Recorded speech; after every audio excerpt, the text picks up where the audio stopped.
Farnsworth? The usual, sir.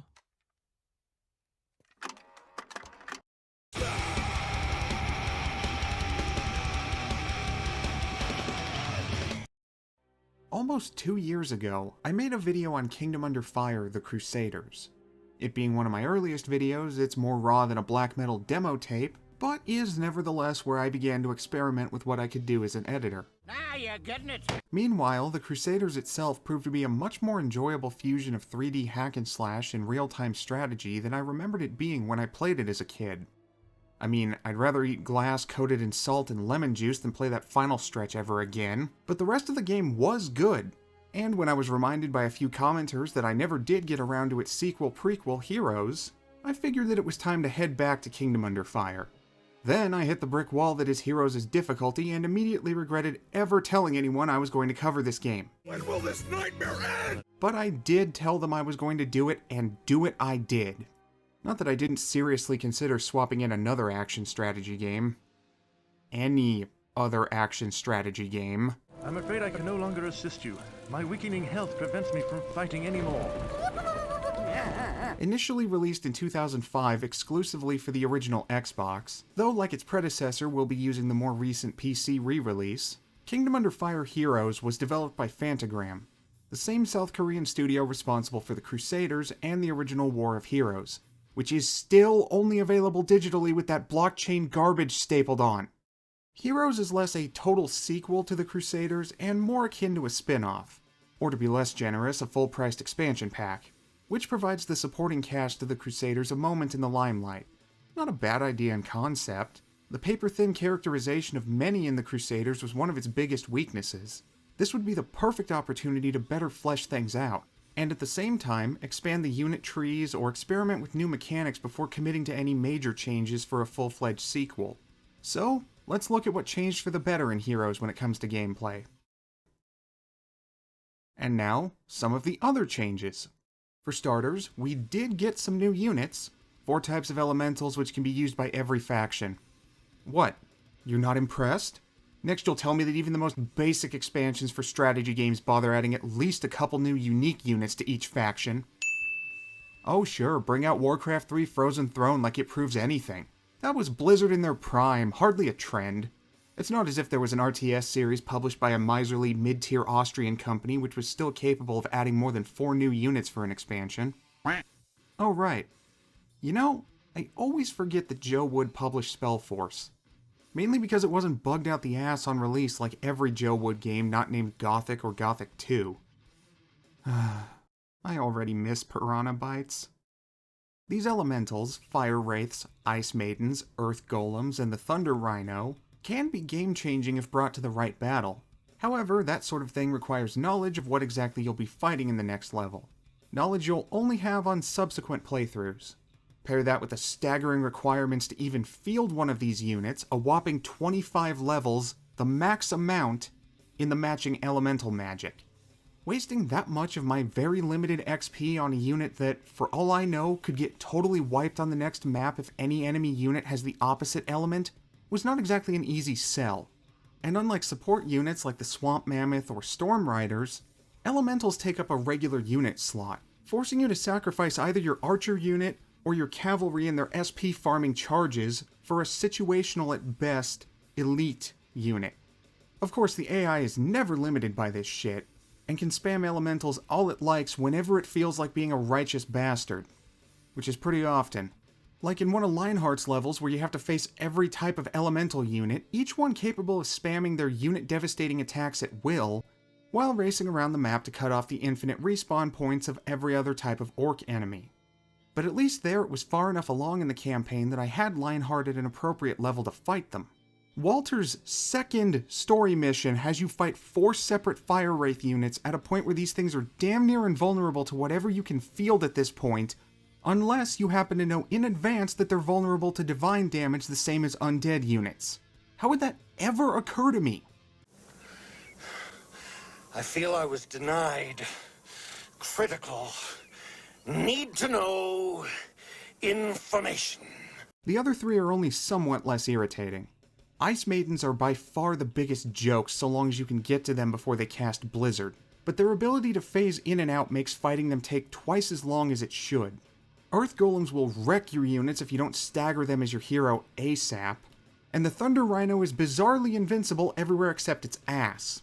The nicest thing I can say is that the Rhino is at least similarly hardy for the player, which makes it perfect for parking under a swamp mammoth as a distraction long enough for you to kill it. Again, provided that you knew in advance that you would be facing a swamp mammoth in this level and had an officer with 25 levels in lightning ready to go for this exact moment. I'm not a great fool, so I can clearly not choose the wine in front of you. But you must have known I was not a great fool. You would have counted on it, so I can clearly not choose the wine in front of me. You made your decision then? Not remotely. Very little has changed on the combat front, save for the incredibly annoying lack of leaders in the majority of enemy units. So missions and heroes drag on and on as you whittle down dozens of enemy units with no faster way to scatter them besides spamming magic whenever you can. Keep cavalry handy, that's all I can say. Oh look, he's almost done with this cave. Sure would be a dick move if somebody were to cast Blizzard and stunlock his units. Enchanted Blizzard! Spearmen are stopping!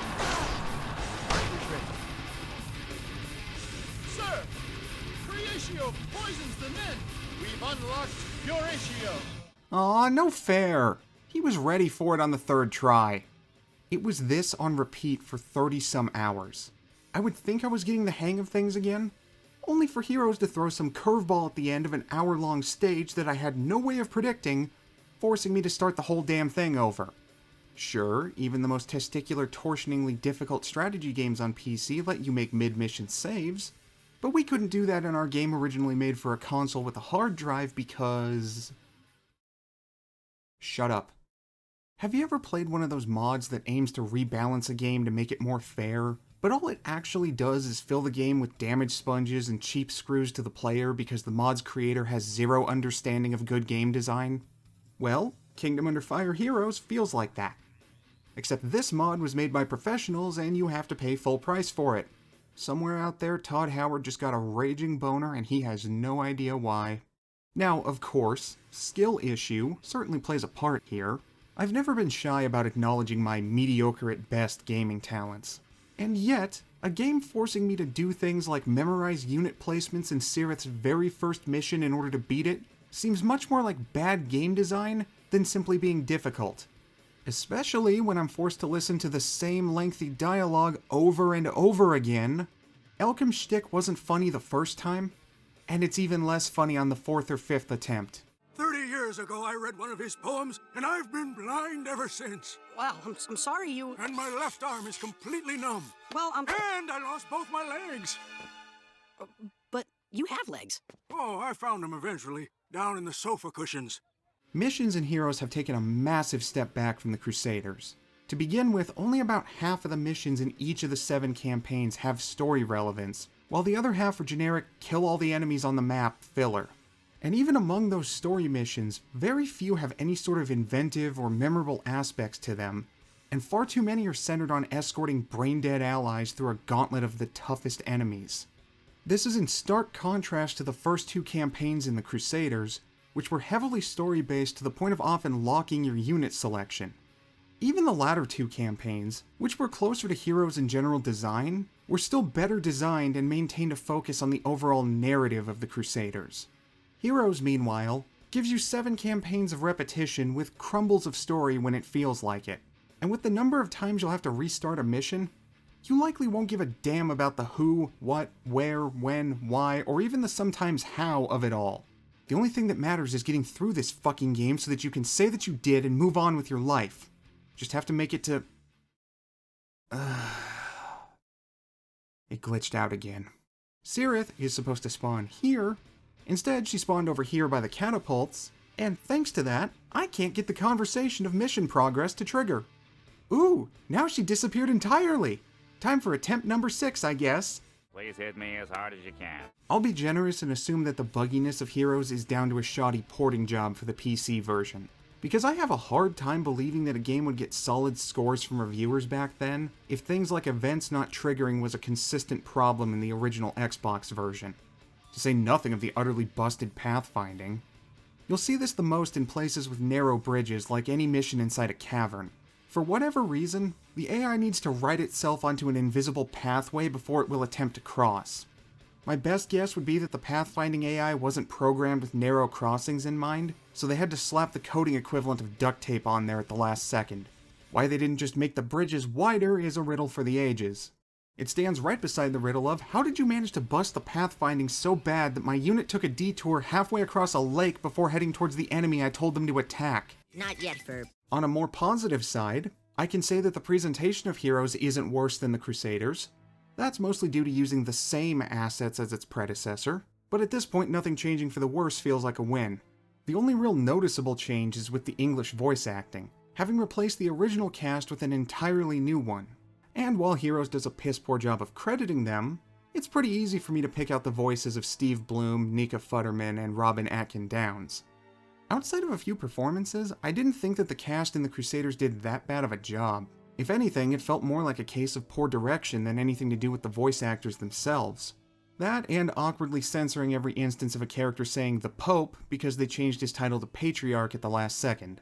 Still, I personally found the voices to be a step up in Heroes. With the exception of things like Robin Atkin Downs doing this weird bedroom whisper voice for Sir Justino. In recognition of his resolve and deep faith, I appoint Walter as captain of the patriarchal emissaries and send my personal benediction to his men. Congratulations, Walter. I mean, Captain. I have no clue if he did this of his own accord or if it was the voice director insisting on it. All I know is that he had more dignity as Jedi Master Amagun Dai in the Clone Wars. The Twi'leks will live to fight another day. The majority of the voice acting is good, though. They're working with an overall subpar script and still providing a sense of character as best they can. Yes, I know that's pretty faint praise, cut me some slack here. So yeah, I wasn't impressed by the story in Heroes. Or stories, I guess would be more accurate. 1, 2, 3, 4, 5, 6, 7. 7 prostitutes. Like I said near the start, this was the perfect opportunity to provide much needed depth to the supporting cast of the Crusaders. With the 7 campaigns in Heroes occurring either before or concurrently with the events of the Crusaders, this was a golden opportunity for Heroes to pull off some Star Wars prequel trilogy spin-off magic and give a metric tonnage of weight to its predecessor's narrative. And perhaps the original Korean script does accomplish this. Some version has to, going by this TV Tropes entry. Even better sequel. Crusaders was already a great game, but only with Heroes adding to the story did the tale of the Enkablosa War truly blossom into a complex tale of war, politics, and intrigue, granting many side characters more depth and filling out parts of the story yet unexplained. No, at least not in English. The only way a complex tale of war, politics, and intrigue describes what I played is if your only other point of comparison is the final season of Game of Thrones. The closest the game that I played got to any sort of complexity was with Walter's campaign, and even there it was underwhelming. But I'm getting ahead of myself. Spoilers for Kingdom Under Fire Heroes, and by extension, the Crusaders from here on. Skip ahead if you want to avoid it, yada yada, let's get this over with already. Let's cover these in the order that I played them. First up, we've got Ellen's campaign. Her story centers on her flight from Ecclesia after her elven heritage is discovered. One of the better stories that actually expands the setting a bit and explores the human supremacist bent of Ecclesia. Unfortunately, this means it also sets you up for disappointment as it's almost all downhill from here. Save for my first encounter with the Ice Maidens and the cavern system from Hell, her missions feel more thought out than the others as well. Next is Lionheart. We had a lot of potential here for a strong story, as we begin with Lionheart as the arrogant, self-absorbed crown prince of Veland, who steadily falls from grace until he's left subservient to a lowly human. Except the game then decides to skip that pesky middle part of actually showing Lionheart's development into being a genuinely loyal servant of Regnir. Cool. Glad all that off-screen traveling with old Dicky Blood made you change your ways, dude. Maybe if half the missions weren't generic skirmishes meant for grinding, we could have had the time to show it. Oh, who am I kidding? They would have just added more damn escort and rescue missions. Nothing like racing around the map in a panic like SpongeBob taking out the trash at night. Okay, time for Rupert. Second worst campaign in the game.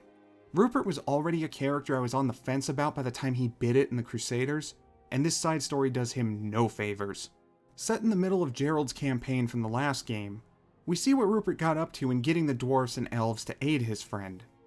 Turns out that he got drunk and bumblefucked around while the adults in the room did all the heavy lifting. Oh, but he swing hammer good though. Seriously, his hammer spin combo is utterly broken. So long as you make sure you're surrounded by enough enemies, and really when won't you be in this game, you can build up more SP than it costs to actually use this combo. Level his melee skill enough and he can clear an entire unit in seconds. It almost makes up for him being such a shit character. Almost. On to one I was really looking forward to, Cirith. And not for that reason, you perverts. Well, not just for that reason, but because of how enjoyable the goth Mean Girls trio she formed with Lucretia and Marine was, and the reveal near the end that Cirith was far more cunning than she let on. Her fate after Lucretia's campaign was one of the ones I was the most curious about, and as if to grant my wish, Cirith's campaign is a direct follow-up to those events. However, that wish must have been made on a monkey's paw because this is the worst campaign in the game without a shadow of a doubt.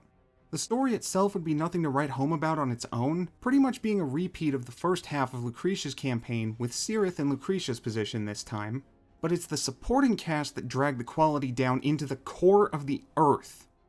In what I think was an attempt at comedy, your lieutenants never shut the fuck up. If it's not Elcom hucking endless walls of purple prose at you like a tier 3 sub, it's Knockmere rambling about jewelry. There are no gems here. I can speak of gems. There used to be a jewel mine in this village and... Ah, more earthly gems. But what about the mine? Oh, Hortensia. Replay this bit for 3 to 4 hours and you've experienced the majority of Cirith's campaign. Elcom got so intolerable that I started skipping his dialogue immediately the moment he started talking on the map screen. Your constant harassment of the female gender makes me sick. The missions suck ass too. As I mentioned before, I had to restart the first mission several times because the game throws several of the best human units in the game at you while you're barely above level 10. And as one final middle finger to the player, we get a rocks fall everyone dies ending courtesy of Enkablosa. At the end of this world, my last wish would be recited. Get out! Yes! Get fucked! Pile of shit! Back to the filthy humans one last time for Walter's campaign. As an aside, I think it's a bit of a shame to give every other leader's lieutenant their own campaign and heroes except for Thomas and Dwayne. Seeing as how it's Walter's fault everything goes to shit, I understand why they went with him, but it still feels like a wasted opportunity. Anyways, the story itself hits you hard right at the start as Walter leads a massacre of a border town in order to trigger a war between Heronidon and Hexter, all to serve as cover for an Ecclesian band led by Walter and the Popetriarch to sneak past the border and steal the ancient heart. Excuse me, I seem to be feeling a bit of whiplash experiencing this hot on the heels of Cirith's campaign. With such a dark opening and the foregone conclusion that Walter's quest to find and destroy the ancient heart will end with Enkablosa's return, you might expect something akin to the fall of Arthas Menethil, except it feels less like a stubborn man on a tragic path of self-destruction, and more like an easily swayed moron who will immediately stop doubting himself the moment Justino gives him so much as a mild compliment. By the end, I was genuinely starting to wonder if Justino was the real villain all along. On the bright side, most of Walter's missions were just instead of total shit. The one where I have to escort Rithrin across the map while Hexter troops spawn infinitely, and then I have to deal with 4 different Fire Wraith units was still a nightmare though. Barely made it. So dangerous. Everything so pointy. From there, we go to Marine, and this was about the point that I began to question every life choice that led up to this moment. The difficulty ramping up with each campaign was bad enough, but then I get to Marine's campaign and Heroes just starts bugging out like crazy. There's that oh-so-fun bit from before where Cirith spawned in the completely wrong spot and I couldn't finish the mission. A mission that already required multiple restarts because of its difficulty, but then on the run I actually beat it? Cirith still spawned in the wrong spot. Except this time the game apparently took pity on me or something and the correct conversation triggered. And then we have the god-awful pathfinding rearing its ugly head in the later missions where you have to protect the Vampire King... The fuck was his name again? Billy. We'll call him Billy. Where you have to protect the Vampire King Billy from the endless tides of Enkablosa spawn, and these dumb bastards will not move. Now, I'm 66% sure there was a plot in between all of these moments, but literally the only thing I can remember is getting an unexpected multiple choice moment for the ending. That was neat. The rest is just a haze born of anger and madness. Chains are the easy part. It's what goes on in here that's hard.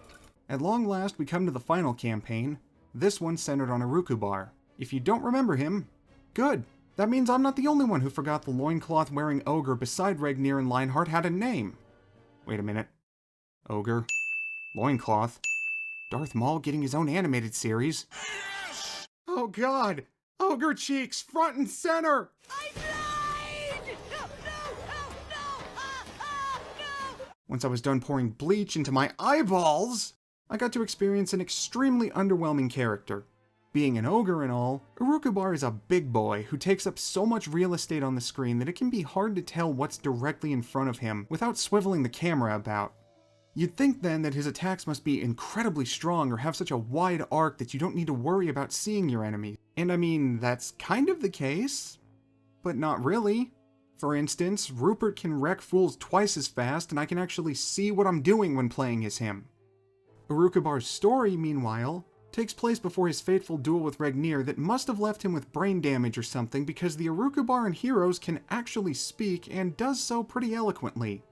Well, either that, or someone at Fantagram finally had the time to play Warcraft 3 and decided that their greenskins needed to act exactly like Blizzard's orcs. Look, I'll stop bringing up Warcraft 3 when it stops feeling relevant to the discussion, but if it bugs you that much, I'll give it a rest. You ever play Age of Empires 2? Remember how the first mission of Genghis Khan's campaign is about uniting the disparate Mongol tribes under your banner? Then you know the gist of Urukubar's story. Unite the tribes, go fight the other nations, deal with one last fucking swamp mammoth. Look! Look! What the fuck is this? And then end on a wet fart that only gets wetter the more you realize how pointless all of this supposed triumph was since he's due for a pummeling from Regnir any day now, and said pummeling will leave Urukubar a drooling idiot who can only speak in fragmented English. The end. Game over. Go fuck yourself.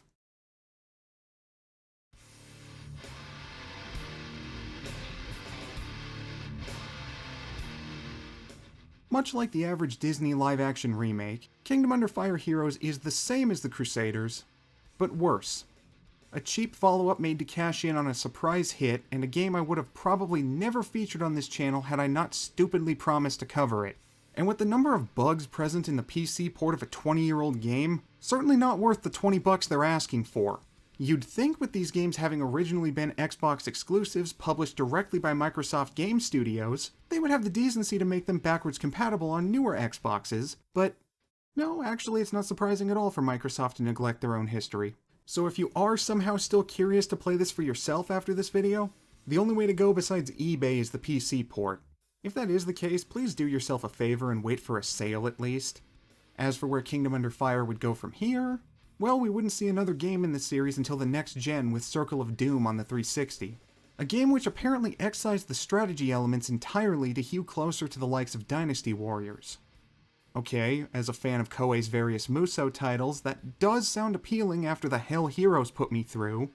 But wasn't 99 Nights supposed to be your Dynasty Warriors killer? Whatever. I'll figure it out whenever I can get my old 360 situated somewhere I can comfortably record footage. And that will finally do it for this shit show. Next time we'll hopefully have a better experience as we take a look at the predecessor to Tactics Ogre with Ogre Battle, the March of the Black Queen. Fight it out.